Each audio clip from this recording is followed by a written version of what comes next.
Hey WhatsApp, this is my review of Avatar fire and dash. ఈ cinema plot గురించి చెప్పే ముందు మీకు విషయం చెప్పాలి. అవతార్ ఫస్ట్ పార్ట్ 2009లో రిలీజ్ అయింది. టీవీలో ట్రైలర్స్ చూసి ఫ్రెండ్స్ అందరం కలిసి ఫస్ట్ డే ఫస్ట్ షోకి సినిమాకి వెళ్ళాం. థియేటర్ దగ్గర జనాలను చూసి ప్రభాస్ ఏక్ నిరంజన్ సినిమాకి వచ్చారేమో అనుకున్నాం. కానీ టికెట్స్ ఇచ్చాకే అర్థమైంది అందరూ అవతార్కే వచ్చారని. క్యూలో మా దగ్గరకు వచ్చేసరికి టికెట్స్ అయిపోయాయి. అప్పుడు ఇంకో షో వేశారు, ఆ షోకి తీసుకున్నాం. ఆ షో కూడా హౌస్ఫుల్ అయిపోయింది. ఆ రోజైతే సినిమా చూసాం. సినిమా బాగుంది, కానీ ఏదో డిస్సాటిస్ఫాక్షన్. ఇంటికొచ్చాక అవతార్ ట్రైలర్స్ మానిటర్లో ప్లే చేశాక అర్థమైంది. అవతార్ సినిమాని ప్లే చేసి చూపించడానికి మా ఊర్లో మంచి థియేటరే లేదు. తెలుగు సినిమాల్ని ఆ థియేటర్లో ప్లే చేసినప్పుడు బానే అనిపించేది, కానీ అవతార్ని ప్లే చేయడానికి ఆ ప్రొజెక్టర్లో సౌండ్ సిస్టమ్ సరిపోలేదు. ఇదంతా పక్కన పెడితే ఒక 4 days తర్వాత న్యూస్ ఛానల్లో చెప్తుంటే విన్నా, అవతార్ మూవీ 70% మొత్తం CGI, ఓన్లీ 40% రియల్ అని. అప్పుడు నా బ్రెయిన్ లోకి వచ్చిన ఫస్ట్ మెసేజ్ ఏంటంటే, అవును మనం చూసిన సినిమా CGI మూవీ కదా అని అప్పుడు రియలైజ్ అయ్యా. సినిమా చూసిన తర్వాత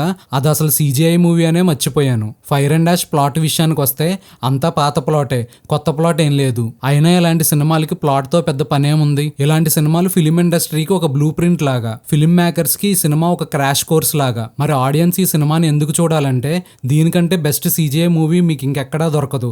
అందుకే థియేటర్లోనే చూడండి. ఇంకా నెగటివ్స్ విషయానికి వస్తే సినిమా చాలా ల్యాగ్ ఉంటుంది. సీన్స్ చాలా బోర్ కొడతా ఉంటాయి. వే ఆఫ్ వాటర్ లో ఒక సీన్ ని మళ్ళీ ఇందులో రిపీట్ చేశారు. లోవాక్ షార్క్ అటాక్ సీన్ ని సేమ్ రిపీట్ చేశారు. క్లైమాక్స్ ఫైట్ అయితే అసలు ఏమీ లేదు, చాలా డల్ అయిపోయింది. స్క్రిప్టింగ్ కొంచెం బాగా రాసుకొని ఉంటే బాగుండేది. ఫైనల్ గా ఫైర్ అండ్ డాష్ మూవీకి రేటింగ్ ఏమీ లేదు. Don't miss the greatest CGI movie in the universe in theatres.